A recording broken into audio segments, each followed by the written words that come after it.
जय जिनेन्द्र।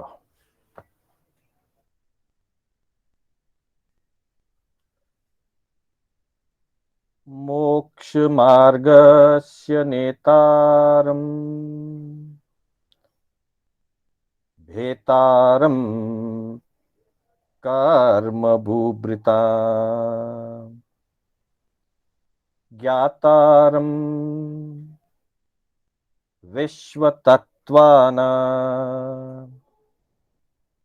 वन्दे तद्गुणलब्धये।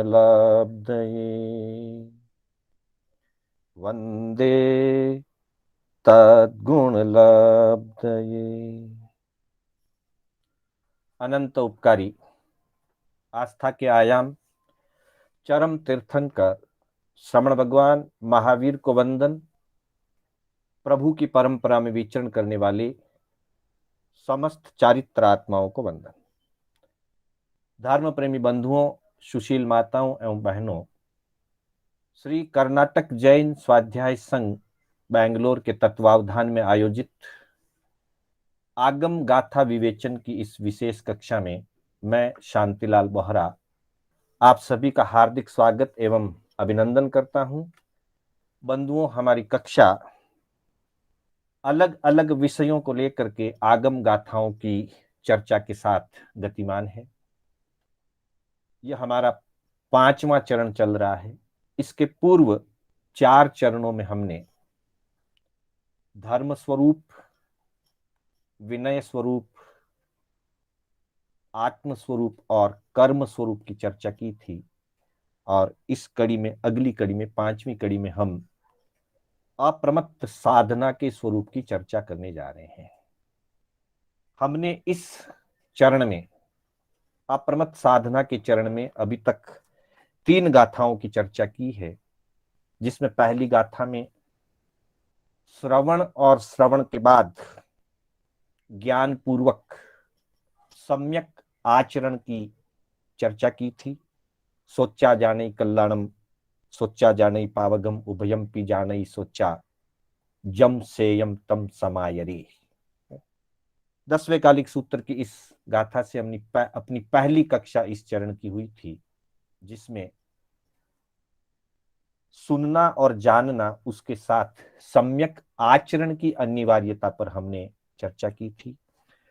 उसके बाद दूसरी कड़ी में प्रभु ने हमें अप्रमाद की प्रेरणा प्रदान करते हुए उत्तराध्ययन सूत्र के माध्यम से हमने चर्चा की थी। असंख्यम जीवीय मापमाये जरो वणियस्सहु नत्थितानम एयम वियाणा ही जने पमत्ते किन्नु विहिंसा अजया गहिंती। अर्थात जीवन असंस्कृत है, जीवन का कोई ठिकाना नहीं और आयुष्य की टूटती हुई डोर को वापस जोड़ा नहीं जा सकता। अर्थात जीवन असंस्कृत है, उसको सांधा नहीं जा सकता। ऐसी स्थिति में हमारे सामने आगमकारों ने प्रश्न रखा कि जब आयुष्य की डोर टूटेगी और मृत्यु जब नजदीक आएगी तो प्रमादी जीव किसकी शरण को ग्रहण करेंगे। अर्थात धर्म के सिवाय और कोई हमारे लिए शरणभूत नहीं है, हमारे लिए कोई शरण नहीं है। अतः प्रमाद का त्याग करके, असंस्कृत जीवन के अंदर प्रमाद का त्याग करके धर्म की शरण ग्रहण करें और साधना में अग्रसर बने। यह संदेश दूसरी कक्षा का था। फिर तीसरी कक्षा में हमने कल चर्चा की थी भगवान महावीर के जीवन की साधना को लेकर के अप्रमाद की चर्चा की थी कि भगवान स्वयं पूरे जीवन काल में वो मुख्य रूप से अप्रमत्त साधक रहे। कषायों का त्याग, मोह का त्याग, पौद्गलिक और भौतिक इच्छाओं का, ममत्व का त्याग करके वो ध्यान की साधना करते थे और छद्मस्त अवस्था में पराक्रम करते हुए, छद्मस्त से सर्वज्ञ की तरफ जाने की जो साधना है उसका नाम पराक्रम है, वह पराक्रम करते हुए उन्होंने कभी भी प्रमाद का सेवन नहीं किया। जैसा भगवान ने अप्रमत्त साधना का उपदेश दिया, प्रभु ने वैसा ही अपने जीवन में जी करके उसका हमें उपदेश दिया। यह आचारांग सूत्र की गाथा से हमने कल चर्चा की थी। आज की गाथा में हम पुनः 10वें कालिक सूत्र की एक गाथा को लेकर के हम आगे बढ़ रहे हैं। 3 गाथाएं हमारी हो चुकी है और आज चौथी गाथा हम लेने जा रहे हैं 10वें कालिक सूत्र से। हम आज इस गाथा का पहले उच्चारण करें। आज की गाथा का ध्यान में लें। अनुसोय पठ्ये बहुजनमी पडिसोय लद्दलक्षेणम पडिसोयमेव अप्पा दायव्वो हो उकामेणम। आज की गाथा फिर एक बार सुने। नेक्स्ट स्लाइड आप देखेंगे आज की गाथा का। अणुसोय पठ्ये बहुजनमी पडिसोय लद्दलक्षेणम पडिसोयमेव अप्पा दायव्वो हो उकामेणम। 10वें कालिक सूत्र की दूसरी चूलिका की यह दूसरी गाथा है, जो आत्म उत्थान हेतु साधना की प्रेरणा देता है। साधक को आत्म उत्थान के लिए साधना की जरूरत है, उसकी प्रेरणा देती हुई यह गाथा है। इसका अर्थ हम देखें। अनुसोय पठ्ये, अनुसोय और पडिसोय, पहले इन दो शब्दों को थोड़ा सा हम समझ लें। इसमें मुख्य रूप से ये दो शब्द आए हैं, अनुसोय और पडिसोय। अनुसोय यानी अनुस्रोत और पडिसोय का अर्थ है प्रतिस्रोत। हमारे ग्रंथों में इसको नदी की धारा से समझाया गया है। जैसे नदी की धारा जिस तरफ बहती है, पानी का बहाव या नदी की धारा हमेशा ऊंचे स्तर से नीचे स्तर की ओर जाता है। नदी पहाड़ों से निकलती है, धरती पर आती है और धीरे धीरे समुद्र की ओर चली जाती है। पानी के बहाव का यही स्वभाव है कि वो ऊपर से नीचे की ओर बहता है। ऊपर से नीचे की ओर बहना अनुस्रोतगामी कहलाता है या अनुस्रोत गमन कहलाता है। उसमें किसी विशेष पराक्रम की या पुरुषार्थ की जरूरत नहीं पड़ती।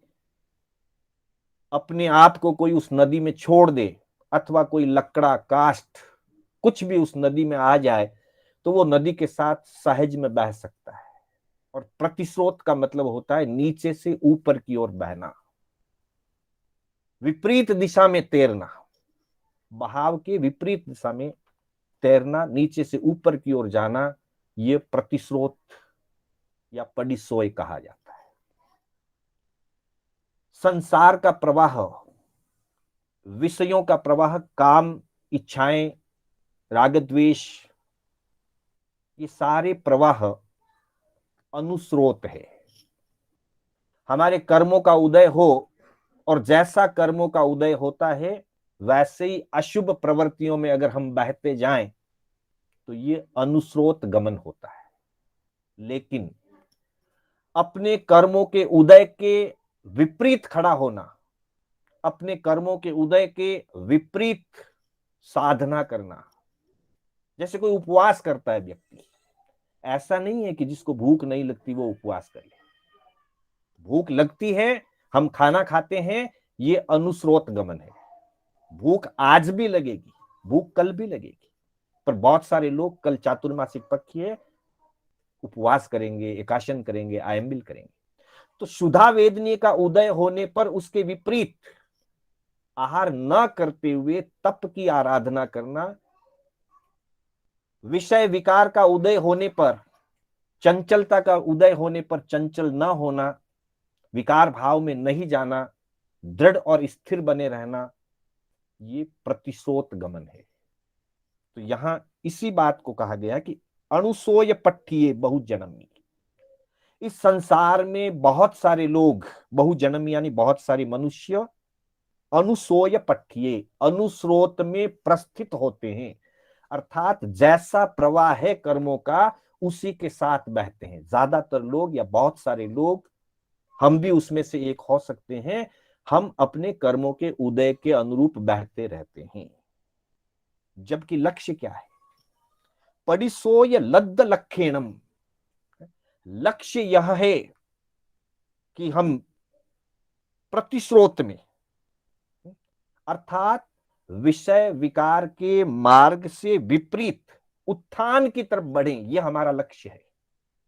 पडिसोय लद्द लक्षेणम, और ये लक्ष्य हमें प्राप्त हुआ है क्योंकि हमने सोचा जाने कल्याणम, सोचा जाने पावगम इसको पढ़ा, असंख्य जीवी अमापमा इसको पढ़ा। तो लक्ष्य तो मालूम हो गया कि अप्रमत्त साधना करनी है, और वो अप्रमत्त साधना है प्रतिशोतगामी बनना, अर्थात कर्मों के उदय के साथ न बहते हुए, पराक्रम करते हुए, पुरुषार्थ करते हुए आत्मा को साधना की तरफ लगाना और पाप प्रवृत्ति को छोड़ना, इसका नाम है प्रतिशोतगामी होना। और तब कहा पडिसोयमेव अप्पा, जो आत्मा प्रतिशोतगामी होती है, अप्पा यानी आत्मा, जो आत्मा प्रतिशोतगामी होती है, उसके लिए प्रभु ने संदेश दिया, दायव्यो हो कामेणम। कौन होगी वो आत्मा? कि जो मोक्ष की अभिलाषा करती है, जिसके हृदय में संवेग भाव जगा है, मोक्ष की अभिलाषा जिसके जागृत हुई है, ऐसी आत्मा प्रतिशोतगामी होती है और विषय भोगों से अथवा अनुस्रोत गमन से दूर रहती है। तात्पर्य यह है, संदेश इस गाथा का यह है कि साधक को अपनी आत्मा को विषय अनुराग से हटा करके, विषय आसक्ति से हटा करके मोक्ष की मार्ग की तरफ लगाना चाहिए। यही इस गाथा का मुख्य संदेश है। ये गाथा 10वें कालिक सूत्र के अंदर जहां दूसरी चूलिका है, उस दूसरी चूलिका से ली गई है, और यह अप्रमत्त साधना का हमें संकेत करती है। बंधुओं, प्रमाद की चर्चा हम प्रत्येक कक्षा में, 5 कक्षाओं में, 4 कक्षाओं में इस चरण में हम करते जा रहे हैं। प्रमाद के भेद प्रभेद की भी हमने जानकारी ली। प्रमाद का अर्थ क्या है? प्रमाद का मतलब है अपने कर्तव्यों से हट जाना, अपने कर्तव्य का सम्यक रूप से पालन न करना, इसी का नाम प्रमाद है। और जो साधक या जो व्यक्ति अपने कर्तव्यों का पालन नहीं करता है, उसका पतन होता है। अर्थात प्रमाद पतन का मार्ग है, प्रमाद पतन की ओर ले जाता है। आगम में कहा है, मज्ज विषय कषाया निद्दा विग्रहावी ए पंच पमाया जीवा पाड़ंती संसारी। मद, विषय, कषाय, निद्रा और विकथा, ये 5 प्रकार के प्रमाद कहे गए हैं। अपेक्षा से अलग अलग भेदों की, प्रभेदों की संख्याएं अलग अलग ग्रंथों में संदर्भ के अनुसार कम या ज्यादा बताई गई है, परंतु मूलतः आत्मविस्मृति, अपने कर्तव्यों से हट जाना, सम्यक साधना से दूर हट जाना, ये सब प्रमाद के लक्षण है। और जीवा पाड़ंती संसारे, उससे जीव संसार में परिभ्रमण करता है, अपने ज्ञान आदि गुणों को खो बैठता है। इस प्रमाद के संदर्भ में कवि कालिदास ने एक पूरा नाटक लिख दिया, या कहे कि पूरा एक काव्य ग्रंथ लिख दिया। उसकी एक श्लोक को अगर हम देखें कि प्रमाद के संदर्भ में कवि कालिदास क्या कहते हैं, वो एक रूपक है। उस रूपक से हमें अपने आत्म स्वरूप को समझना है। मेघदूतम नाम का उनका काव्य है, और उसका पहला ही श्लोक जिसमें उन्होंने प्रमाद की चर्चा की है। हालांकि वो धर्म ग्रंथ नहीं है, मेघदूतम कोई धर्म ग्रंथ नहीं है, सामाजिक ग्रंथ है, व्यावहारिक ग्रंथ है, काव्य ग्रंथ, पर उसमें उन्होंने प्रमाद की चर्चा की। वो कहते हैं, कश्चित कांता विरह गुरुणा स्वाधिकारात् प्रमत्त शापेनास्तं गमित महिमा वर्षभोग्येन भर्तु यक्षश्चक्रे जनकतनया स्नान पुण्योदकेषु स्निग्धछाया तरसुवसतिं रामगिरियाश्रमेषु। इस श्लोक की पहली पंक्ति में ही कालिदास कहते हैं स्वाधिकारात् प्रमत्तः, जो अपने अधिकार और कर्तव्यों में प्रमाद करता है उसकी क्या दशा होती है, उस दशा का वर्णन इस श्लोक में किया है। वो कहते हैं, एक रूपक के माध्यम से समझाते हैं कि एक यक्ष था कोई और उसने अपने कर्तव्यों में प्रमाद किया। प्रमाद करने से उसके जो मालिक देव थे, उसके जो इंद्र देव थे, उन्होंने उसको श्राप दिया और ऐसा श्राप दिया कि जिसके कारण से उसकी महिमा जो है वो अस्तंगत हो गई। अर्थात देव में जो विविध शक्तियां होती है, ये रूपक है समझने के लिए कि देव में जो विभिन्न शक्तियां होती है वो सारी शक्तियां देव की उस यक्ष की नष्ट हो गई, मात्र इसलिए क्योंकि उसने अपने कर्तव्यों में प्रमाद किया था। अपने कर्तव्य में प्रमाद करने के कारण मालिक देव ने या इंद्र देव ने उस यक्ष को शापित कर दिया और देवलोक के क्षेत्र से उसको बाहर निकाल दिया। आज की भाषा में कहें तो उसको देश निकाला दे दिया। और तब वह यक्ष रामगिरी के पर्वतों पर भटकता रहता है, अकेला भटकता है। उसको अकेले को वहां से निकाल दिया गया और उसके पास जो भी शक्तियां थी, रूप परिवर्तन की शक्ति, देव के पास जो वैक्रिय लब्धियां होती है और अन्य अन्य जो वैभव होते हैं, उन सभी वैभव से उसको वंचित करके बाहर निकाल दिया गया, क्योंकि उसने अपने कर्तव्य में प्रमाद किया। अब इसको हम अपने आत्म संदर्भ में अगर देखें, आध्यात्मिक दृष्टि के अंदर अगर इसको हम समझें, तो हमारी आत्मा ये यक्ष के रूप में है। अगर हमारी आत्मा प्रमाद करती है तो निश्चित ही हमारी ज्ञान आदि गुण वैभव अथवा जो भी हमारी महिमा है, उस महिमा से हम वंचित हो जाएंगे। श्रावक की अपनी एक महिमा होती है, साधु की अपनी एक महिमा होती है, साधक की अपनी एक महिमा होती है। अप्रमत्त भाव से रह करके उसका पालन करने से, अपने कर्तव्यों का पालन करने से वह महिमा, वह यश दुगुना चौगुना बढ़ता है और ज्ञान आदि गुणों का विकास होता है। लेकिन अगर प्रमाद किया जाए और प्रमाद के कारण अपनी साधना को विकृत कर लिया जाए, अपने कर्तव्यों का पालन नहीं किया जाए, चाहे व्यावहारिक दृष्टि हो चाहे आध्यात्मिक दृष्टि हो, आध्यात्मिक जगत में प्रमाद करने से ज्ञान आदि गुणों का पतन होता है।